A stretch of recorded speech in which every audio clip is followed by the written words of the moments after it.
Welcome to PRTV. This is journalist Seshagiri Naidu. Now the burning issue in the state is trees versus electrical lines. Current తీగలకి ఆనుకొని ఉన్న చెట్లని electrical department వాళ్ళు కొట్టివేస్తూ ఉన్నారు.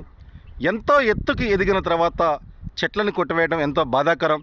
ప్రకృతికి తీరని నష్టం కూడా కలుగుతుంది. ఒక్కసారి మొక్క చెట్ట ఎదిగిన తర్వాత దాన్ని కొట్టివేయని పరిస్థితులు మనకి రావాల్సిన అవసరం ఎంతైనా ఉంది. దీనికోసం ఫారెస్ట్ డిపార్ట్మెంట్ మరియు ఎలక్ట్రికల్ డిపార్ట్మెంట్ వాళ్ళు సంయుక్తంగా కృషి చేసి కొన్ని విధి విధానాలు రూపొందించాల్సిన అవసరం ఉంది. ప్రకృతి పర్యావరణ కోసం పాకులాడుతున్న ఎన్జిఓస్ తోటి సమావేశాలు నిర్వహించాలి. ప్రజలకు కూడా విస్తృతంగా అవగాహన కల్పించాలి. రోడ్ల పక్కన చెట్లు నాటి అవి పెరిగి పెద్దయి కరెంటు తీగలు తగిలి మరి చెట్లను కొట్టివేయడం వలన ఎంతో ఇబ్బందికర పరిస్థితులు వస్తాయి పర్యావరణానికి. దీన్ని దృష్టిలో పెట్టుకొని తగిన చర్యలు తీసుకోవాల్సిన అవసరం ఎంతైనా ఉంది.